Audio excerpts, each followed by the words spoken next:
Eu não sei se você já aconteceu isso com você. Vamos ver. Você já andou num caminho assim, sei lá, voltou do trabalho para casa, alguma coisa assim. Foi no supermercado, voltou para casa. Aí você andou bastante tempo de carro, bicicleta, sei lá. Aí quando você chegou em casa, mas como é que eu cheguei até aqui? Hã? Parece que foi uma escuridão assim, não foi? Você foi. Você não lembra de nada do caminho. Você simplesmente chegou em casa. Porque às vezes acontece isso com a gente. E por causa do hábito, talvez, né? Você pegou o mesmo caminho, a mesma direção e foi seguindo ali, nem foi se dando conta do que estava acontecendo ao redor. Às vezes, a gente tem esse tipo de pensamento, vamos dizer assim, de modo de encarar certos trechos já conhecidos da Bíblia. Entendeu? Por exemplo, Pai Nosso. Pai Nosso a gente mais ou menos já tem ele decorado, mais ou menos já sabe por onde que ele vai caminhar.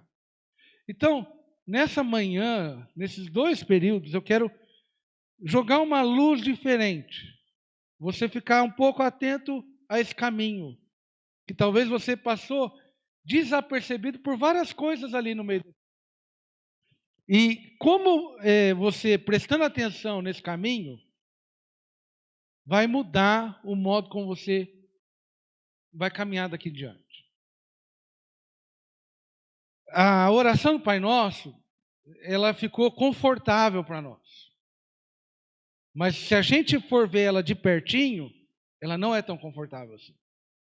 Ela não é tão meiga assim com a gente. Ela é um pouquinho mais espinhosa. Ela é um pouquinho mais desafiadora. Ela é um pouquinho, não. Ela é muito mais desafiadora do que a gente imagina. E já começa desde o começo, ó. Olha o que eu falei. Quando orares, não seja como, olha o verso 5. Não seja como hipócritas que se comprazem em orar em pé na sinagoga. Quer dizer, não é para parecer que está orando. Não é para você ganhar pontos. Não é nada disso. Também não é para a gente ficar com vãs repetições. Não é para a gente ficar tentando convencer Deus de uma coisa que Ele não queira. Na verdade, não é nem para começar com a gente. E 99% da gente, ainda mais agora, com tanta desgraça, com tanta morte, com tanta gente doente, a gente começa 99% das nossas orações com a gente, com as nossas necessidades, com aquilo que está pegando para nós, com aquilo que está apertando o nosso calo. Mas ele fala assim que quando orares, o vosso Pai Celestial, ele já sabe o quê? Tudo que vocês precisam. Então a gente começa no Pai, naquilo que o Pai deseja, naquilo que o Pai quer. Isso para mim já começou aqui, entendeu? Enxergar um caminho que eu normalmente não enxergo. E talvez aqui eu entendi. Por que ele fala uma coisa tão... Às vezes a gente passa isso aqui e a gente não presta atenção. Olha o verso 6. Quando tu orares, entra no teu aposento, fechando a tua porta, ora teu Pai que vê o que está oculto. E o teu Pai que vê o que está oculto te recompensará. Uma coisa que eu aprendi essa semana é, naquele tempo não tinha muito essa história de aposento. Não tinha essa história de quarto separado. Era tudo um quarto só. Era tudo, como fala? As casas eram tudo um cômodo só. Então, naquele tempo, a dificuldade era achar um quarto onde a pessoa pudesse estar sozinha. Por exemplo, quando Jesus queria orar, o que ele ia fazer? Ele pegava a madrugada, ia lá para o meio do nada, não era assim? Ia para uma montanha, ia para o meio de um jardim, ia num lugar secreto. Mas por que Jesus faz essa questão de um lugar secreto? Por que Jesus faz essa questão de a gente ter... O quarto agora não falta, certo, gente? O quarto nós temos hoje. Por que ele faz essa questão? Porque ele quer que você vá para a oração, não como eu vou para casa, ou como você vai para casa, desapercebido do que está acontecendo. Ele quer que você vá para a oração, entendendo aonde você está e diante de quem você está. e entendendo aquilo que você precisa ali naquele momento. Então Ele quer que você tenha atenção na hora de orar. Por que Ele fala quarto secreto? Para não ter num quarto secreto fechado, quer dizer, você vai jogar as distrações para fora. E tudo aquilo que é oculto, não é? Aquilo que é oculto, aquilo que é, vamos dizer assim, aquilo que você tem que cavar, vamos usar a ideia da Rosa aqui, aquilo que você tem que cavar, isso vai surgir. Então, ele é um chamado a um relacionamento profundo. É um chamado a um relacionamento mais substancial. É um chamado a um relacionamento, para mim, de maturidade. Por isso que eu botei a palavra maturidade. Então, o quarto fechado é você se abrir diante de Deus. Mas você entender quem é que está ali. Então a gente começa orando diante desse Pai. Então, por exemplo, o Jesus já dá uma primeira dica aqui que às vezes é bom a gente entender. Nós não oramos a Jesus, não oramos ao Espírito. Nós devemos orar para quem? Ao Pai. Então, é ao Pai que deve ser remetido a nossa oração. E quando a gente começa a orar ao Pai, você não vai para o Pai com a sua lista. Então, a gente tem a lista. Mas o começo não é a nossa lista. O começo é a gente entender diante de quem nós estamos. Aí ele vai falar. Pai nosso que estás no céu, o que a gente tem que fazer? Santificado seja o teu nome. Então a primeira coisa é a adoração ao nosso Deus. É entender diante de quem nós estamos, entender diante de quem Ele é. Então, normalmente, nós chegamos na oração correndo. Não é isso? Nós fazemos aquela oração correndo, para chegar logo na nossa lista e esquece de entender com quem nós estamos lidando. Não. Se a oração é no quarto fechado, diante do Pai, que conhece aquilo que está em oculto, então não tenha pressa aqui. Entenda diante de quem você está. Entenda diante de quem você é. Porque senão fica um contrário. E às vezes as nossas orações parecem o contrário. Parece que nós somos Deus e Deus é o nosso serviçal. Não é isso a oração. Ele é Deus. O servo aqui sou eu. O servo aqui é você. Então, é o nosso Pai. Só que Ele não é um Pai rancoroso. Talvez você tenha um problema com a história do Pai. Talvez você tenha um Pai, não foi tão Pai assim. Mas Ele é um Pai que conhece as suas necessidades. Ele é um Pai que se compadece com você. Então, eu sei quem é esse Pai de amor. Eu reconheço que estou diante de um Pai de amor. Aí eu vou começar. Vou começar com a minha lista, com os meus desejos, com os meus interesses, com as minhas vontades? Não. O que eu vou começar falando? Venha. O que está escrito aí, gente? Verso 10. Venha o teu reino. Seja feita a tua vontade, tanto na terra como no céu. Isso parece com as nossas orações? Eu não sei você, mas normalmente as minhas orações é assim: Deus, eu estou precisando disso, estou precisando daquilo, fulano está precisando daquilo, fulano está precisando daquilo outro. Olha Deus, eu estou com vontade de fazer isso, com vontade de fazer aquilo, minha mulher quer isso, meu filho quer aquilo outro. Não é isso que a gente faz? Venha o nosso reino, seja feita a nossa vontade e ande logo pelo amor de Deus. As nossas orações são assim. Mas ele fala totalmente contrário disso.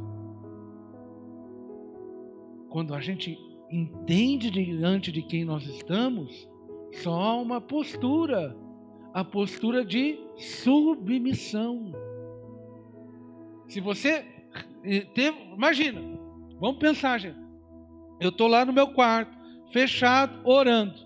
Aí eu reconheci, Deus está nesse lugar. Se Deus está nesse lugar, aonde eu vou parar? Só há um lugar onde eu posso parar. É de joelho dobrado com a cara no chão. Então eu tenho que me entregar diante dele. Deus, imagina se Deus aparecesse na tua frente. Você ia chegar, Jesus, você está atrasado, hein? Olha, pedi um negócio aqui faz um mês. Quem tem coragem de fazer um negócio desse? De maneira nenhuma. O que nós faríamos é dobrarmos os nossos joelhos. Deus, venha o teu reino. Seja feita a tua vontade. Assim como ela lá no céu, seja feita na minha vida completamente a tua vontade. Por quê?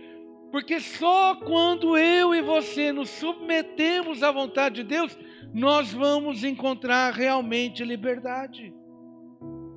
Só quando eu e você realmente, de verdade, nos submetermos, nos entregarmos completamente àquilo que Deus quer, você vai encontrar liberdade. Nós gostamos muito na Bíblia, João 3,16. Todo mundo aqui sabe de cor. Mas aqueles versículos assim: qualquer um que quiser se vir após mim, deve negar a si mesmo. Qualquer um que quiser vir após mim, deve tomar sua própria cruz. Esse aí a gente não vai botar no adesivo do carro. Vai colocar? Não, esse aí a gente foge. Mas na verdade, a vida cristã, a gente viu isso semana passada. Se a gente não negar a si mesmo, a gente pode ser discípulo dele? Não pode. Se você não entender que a submissão é o começo da oração, você vai ficar o tempo todo magoado, rancoroso, amargurado, dizendo: Deus, você não fez isso que eu quis, Deus, você não fez aquilo que eu quis. Deus, não. Por que tem gente que sai da igreja? Lembrei de uma historinha, eu e as minhas historinhas, né? Porque é como se fosse assim. O cara viu a menina lá, não é tão bonita, mas é rica. É a minha chance. Aí, vou casar com ela. Rica. Aí casou com a menina. Um mês depois que casou, descobriu: tudo que a menina tem está bloqueado. Só libera depois de 50 anos de casado. Aí o camarada: não vou ficar aqui 50 anos, meu Deus do céu. Não dá, é muito tempo. Muita gente vem na igreja, serve a Deus, não pelo próprio Deus, mas pelas coisas, pelas bênçãos. Aí Deus nega, a gente fica amargurado com Deus. A gente fica triste com Deus. Não. Quando você se render à vontade de Deus, quando você se render aos desejos de Deus, quando você se render àquilo que é o interesse de Deus, aí haverá liberdade. Porque você não vai estar mais dominado pelos seus interesses, pelos seus desejos, pelas suas vontades. Nós, meus irmãos, eu não sei vocês, mas cada hora eu quero uma coisa e nunca fico satisfeito. Mas quando eu coloco Deus, há satisfação, há paz no meu coração, há esperança no meu coração. Porque eu às vezes quero isso, às vezes quero aquilo. Não sei você também é assim? E daí a gente fica tudo amargurado, fica tudo ressentido, fica tudo desgostoso. Porque se a gente fosse por nós mesmos, nós corremos, a palavra de Deus diz, nós corremos atrás do vento. Mas o ponto é, se eu entro na oração com submissão, eu vou encontrar liberdade. É que nem quando você vai aprender a nadar. Não sei se quando você vai aprender a nadar, a primeira coisa que você tem que aprender é boiar, não é isso? Aí fica lá uma pessoa, não é isso? Normalmente, né? Fica uma pessoa te segurando e você tem que fazer o quê? Você tem que largar o corpo. Se não larga, você ficar duro, não vai dar certo. Então, é a mesma coisa. Para aprender a viver dentro do reino de Deus, você tem que se jogar, vamos dizer assim, se largar. Porque daí, quando você realmente entrega o seu coração, você começa a ficar em paz. Você começa a ficar em paz. Mas olha que interessante. Aí, vamos lá. Primeira coisa que nós temos que fazer. As duas primeiras coisas é render-se, declarar a grandeza dele e render-se à sua vontade. Aí vem o dai-nos hoje. Dai-nos hoje. 3 pedidos que a gente vai fazer: provisão, perdão e proteção. Ele vai começar com o primeiro pedido, que talvez é onde a gente já começa a nossa oração. Mas tá vendo? Tem umas 2 coisinhas que vem antes. Você tem que regular o seu coração, tem que entender as suas motivações e entender as motivações de Deus. A oração, talvez ela não vai fazer a nossa vida melhor, mas no fundo, mas o que ela deseja é fazer a gente melhor para a vida. Essa é uma frase bacana e acho que ela tem um ponto. Então a primeira coisa que a gente vai pedir é: pão nosso de cada dia, o quê? Nos dai hoje. Eu já falei isso, naquele tempo não tinha geladeira, naquele tempo a provisão era do dia,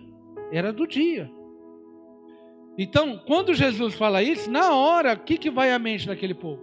Vai à mente lá para o maná. Na hora vai para o maná. Todo dia Deus dava aquilo que eles precisavam.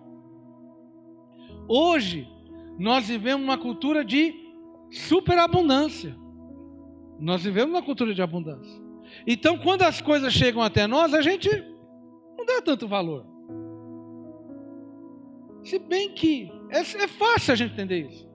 É só você comparar. Compara quando você está desempregado, o nível da sua fé, e quando você está lá bem empregadinho, o nível da sua fé. Compara o ritmo da sua oração quando você está lá no aperto, né, na doença, e o ritmo da sua adoração, da sua oração, quando você está bem. E normalmente a gente acha que está bem, a gente está bem. Há 2 anos atrás, ninguém achou que ia morrer aqui dentro. Porque daí veio esse trem e falou: não, vocês são gente, né? Vocês são gente. Mas quando a gente está bem, a gente não é muito agradecido, é? Quando a gente não está doente, a gente ora tanto assim? Quando a gente está com bom dinheiro na conta, a gente ora tanto? Não. Porque a gente tem isso como se fosse: isso já foi dado, né? Isso aí já está na conta. Não. Nada disso foi dado. Tudo isso é graça de Deus que nos sustenta. Quem sustenta cada um de nós não é a sua força, mas é a graça de Deus sobre a sua vida. Olha o desafio. Vamos lá para Provérbios 30. Primeiro desafio que eu vou fazer para você hoje é essa oração de Provérbios 30. Vamos ler os versos 7 a 9.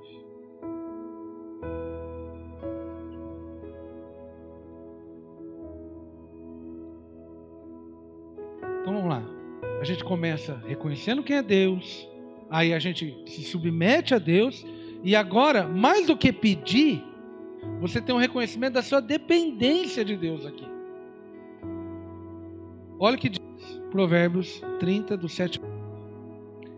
2 coisas te pedi, mas não me negues antes que morra. Quais são as 2 coisas?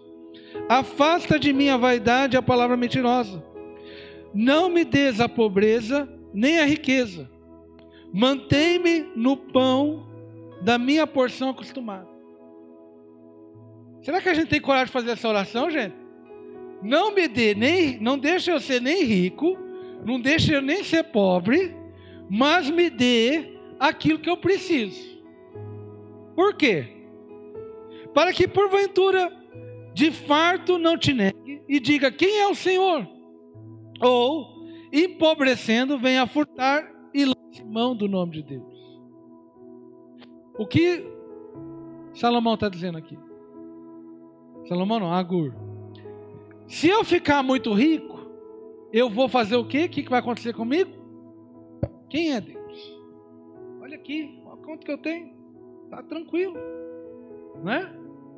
Agora, se eu ficar muito pobre e querer arranjar esquemas, arranjar jeitos, eu também vou negar o nome de Deus. Então, a oração aqui de Provérbios é: eu não quero ter mais do que eu dê conta, e eu também não quero ter menos para que eu venha fazer o que não devo. O mundo fala o que para nós hoje? Essa é a oração, uma oração cristã. Hoje em dia é oração cristã. Deus me deu um monte. Deus, o Senhor é o dono do ouro, da prata. Eu quero ser filho do ouro, dono da ouro, da prata, para não ter que trabalhar mais e aposentar com 30 anos. A oração cristã hoje é a oração do doido lá, que Jesus fala. Quero celeiro cheio, vou dormir, descansar, tranquilo. Não. Deus não nos fez para não sermos dependentes dEle. Deus fez você para ser a cada dia, a cada manhã, dependente dEle, somente dEle. Porque, de novo, o meu coração, o seu coração, ele não presta, gente. É facinho a gente se desviar do caminho. É molezinho a gente se desviar. Basta ver esse período que a gente está, quanta gente que não é por medo de... Não, é porque se acostumou a assistir televisão o dia inteiro. Se acostumou a não ir mais na casa de Deus, se acostumou a não orar mais, se acostumou com aquilo que tem. E acha que está bom. Mas está bom? Não está bom. Quem sustenta a sua vida é Deus. Então, está vendo que como que o Pai Nosso vai nos levar para caminhos que talvez a gente não queira entender? Não é a sua capacidade, não é a sua força, não é nada disso. E olha, o Covid mostrou isso para a gente de uma maneira cristalina. Quem sustenta cada um de nós, quem coloca ar nos nossos pulmões, quem coloca arroz e feijão lá no seu prato, quem dá o seu trabalho, quem dá a sua força, não é você, é Deus. É Deus, você é dependente de Deus. Quer você queira isso, quer você não queira isso, mas queira ser dependente de Deus. Não queira ser rico para esquecer Deus, mas também ninguém vai querer isso, mas não vá para um caminho também, eu sou por conta. Não. Se alguém tem cuidado da sua vida, não é você, é Deus. De novo, o Pai Nosso vai nos levar a um lugar oculto para revelar aquilo que está oculto dentro da gente. Por quê? Oculto dentro da gente está esse sentimento que eu me basto. Eu sou autossuficiente. O que caracteriza uma vida de alguém que eu me basto? Uma vida de alguém independente? É uma vida de ingratidão. Se eu vivo uma vida de ingratidão, é óbvio. Por que eu não sou grato? Por exemplo, vamos pensar assim. Eu emprestei 10 reais para o Tarcísio. O Tarcísio veio e me deu 10 reais de volta. Eu preciso ser grato a ele, que ele me deu 10 do que eu já dei para ele? Não. Ele não fez mais que obrigação. Então, às vezes, na nossa mente tem isso. É o que eu estou fazendo. Se Deus está fazendo, não fez mais que obrigação. Mas quando ele vem me dar 10 contos de nada, aí eu fico grato, porque não fiz nada por isso. Quer dizer, às vezes a gente pensa, se a gente acha que está no controle, não tem gratidão. Não tem gratidão no coração. Se a gente acha que tem no controle, de novo, se as minhas vontades, meus desejos, meus interesses, na verdade o que tem é amargura. Na verdade o que tem é remorso. Por quê? Porque talvez Deus não está dando aquilo que você acha que merece. Talvez Deus não está fazendo aquilo que você acha que é o seu reino. Mas quando a gente entende que é Deus que provê na nossa vida, a gente vive uma vida de gratidão a Deus. você tem um coração leve. Porque você sabe que amanhã, Jesus falou assim, não vos inquieteis quanto o dia de amanhã. Basta cada dia o quê? Seu mal. Olhai o lírio dos campos, olhai as aves do céu. Quer dizer, Deus cuida da sua vida. Deus cuida da sua vida. Quanta gente hoje precisa de Rivotril para andar. Quanta gente precisa de Rivotril para dormir, para acordar. Por quê? Porque talvez perdeu a confiança em Deus. Mas vamos lá. Vai piorar. E vai piorar agora. Vamos lá, voltar lá para Mateus 6. Aí outro pedido. Perdoa-nos as nossas dívidas, assim como perdoamos aos nossos devedores. O que Jesus está dizendo assim? Ele está dizendo assim, me perdoe da mesma forma, não é isso? Que eu perdoo os outros. Olha Efésios 4:32. Quem pode ler para mim? Efésios 4:32. Lê para nós, Alex. Pode levantar. Vou ler bem alto aí.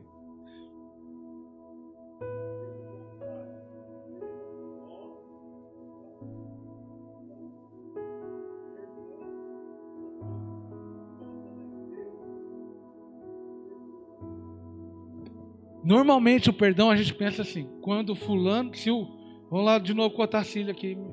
Se o Otacílio vier ajoelhado lá da porta até aqui, eu perdoo ele. Não é isso que a gente faz? A gente fica esperando uma coisa, a pessoa dá um sinal para a gente perdoar. Irmão, você sabe como chama uma pessoa que pede para os outros fazer algo que ela mesma não faz? Como que chama aquela pessoa? Presta atenção.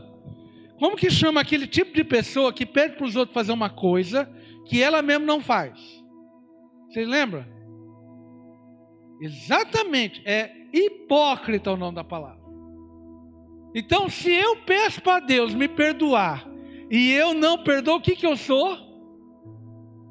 Exatamente. Eu sou hipócrita. Há alguma condição que eu mostrei para Deus que eu mereço receber o perdão dele?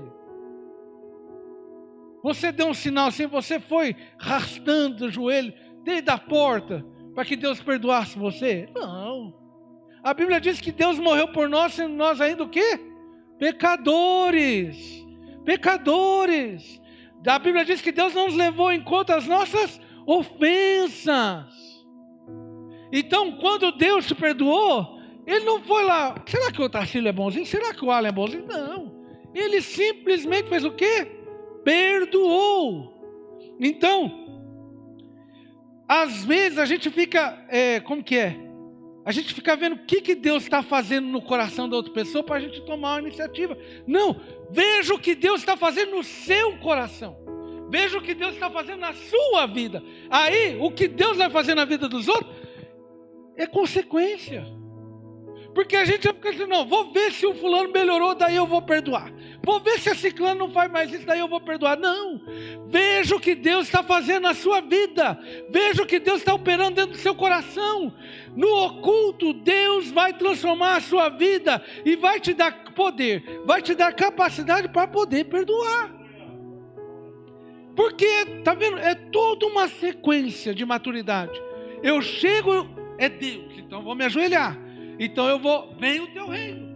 Aí, eu dependo do Senhor. É toda uma sequência de maturidade. E na sequência da maturidade, por exemplo, se o meu coração é dependente de Deus, se a minha vontade é fazer a vontade de Deus, se os meus desejos são os desejos de Deus, se os meus interesses são os interesses de Deus, perdoar é consequência. Por que a gente às vezes não perdoa? Porque talvez a gente não é tão dependente. Por exemplo, o Tarcílio pisou no meu pé. Não vou perdoar ele, porque se eu for lá, ele vai pisar no outro pé. Não é isso que a gente pensa? Vai que ele fala mais abobrinha ainda para mim. Nem vou lá. Quando a gente pensa isso, a gente está sendo dependente de quem? de nós mesmos, do nosso próprio eu,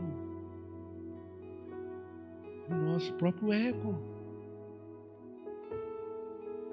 Irmãos, de novo, as pessoas que pedem, que mandam os outros fazer, mas o que elas não fazem são o quê? Hipócritas. Maturidade não tem a ver com hipocrisia de jeito nenhum. Maturidade, na verdade, é você vencer a hipocrisia. O grande problema nosso é esse. O grande problema nosso é que às vezes a gente está lá que nem Jesus diz. Nós estamos olhando para o cisco no olho dos outros. Olhando para o cisco, caçando cisco, né? Caçando um monte de cisco. E tem uma baita de uma trave de madeira dentro do nosso olho, né? E a gente não consegue tirar. Por isso, de novo, vamos voltar lá para o começo. Está vendo? É tudo um ciclo de repetição. Quando orares, entra no teu quarto. Porque o Pai que está em oculto, que vem em oculto, Ele vai transformar a sua vida. Ele vai transformar suas motivações. Ele vai transformar os desejos do seu coração. Ele vai dar a capacidade de você entender que você precisa dele cada momento. Ele vai dar a capacidade para você entender que você precisa perdoar, porque Ele já tem perdoado a sua vida. Eu não sei como é que você vai daqui em diante, mas eu quero deixar nessa mensagem bem claro. Você ler o Pai Nosso e continuar do mesmo jeito não dá certo. Ficou claro isso? Eu quero deixar bem claro nessa mensagem que assim, isso aqui não é volta para casa do trabalho. Você pode desligar e chegar até o fim que você quer. Não. Você tem que enxergar onde você está indo. Tem que enxergar os caminhos que você está indo. Se Deus falou com você hoje de manhã, se Deus quer mudança na sua vida hoje de manhã, mude. Mude. O que Deus quer que você mude? O que Deus quer que você transforme na sua vida? Quando nós recusamos, vamos voltar aqui. Quando nós recusamos perdoar, é como se a gente recusasse a seguir a Jesus. Quando eu oro, perdoar as minhas ofensas, é como se eu fizesse de Deus. Olha a loucura que a gente vive. Quando eu peço perdão para Deus, para as minhas ofensas, mas não perdoo, eu coloco, entendo o que eu vou falar. Eu coloco Deus como se Ele fosse um álcool. É só para limpar, né? Só para parecer que eu sou mais bonitinho. Mas não para transformar. Estão me entendendo? Quando eu peço só perdão para mim e não estendo isso, não levo isso adiante, eu só quero ficar bonitinho por fora. Jesus falou que os hipócritas, os fariseus, eles lavavam o quê? O exterior. Lembra? Lava o exterior, mas o interior, não. Não. Deus quer nos lavar por completo. Deus quer transformar a sua vida por completo. Deus quer mostrar para você um novo modo de viver. Um modo de viver que começa onde? Começa num quarto fechado, onde o teu Pai que te vê em oculto pode transformar a sua vida em oculto. Vamos orar? Hoje à noite, se você puder vir, vamos falar sobre não nos deixar cair em tentação, mas livra-nos do mal. Entendeu? Bom. Alguém tem algum pedido de oração? Participe das atividades da igreja, venha à igreja e continue orando para que Deus faça isso logo. Então, oremos para a irmã Raimunda, parente da Laodiceia, que está internada. Vamos lá, gente. Perguntas para vocês nessa semana. Você realmente, quando você vai orar, qual é a sua prioridade? Deus ou você? Segunda pergunta. Você realmente vive uma vida de dependência de Deus? Sua gratidão mostra isso? Terceira pergunta. Você realmente perdoa os outros como Deus te perdoa? Fica essas perguntas para cada um de nós responder. Vamos orar. Pai bondoso, pedimos, Senhor, a tua bênção sobre a vida da irmã Raimunda. Sara ela, Senhor, de todo mal.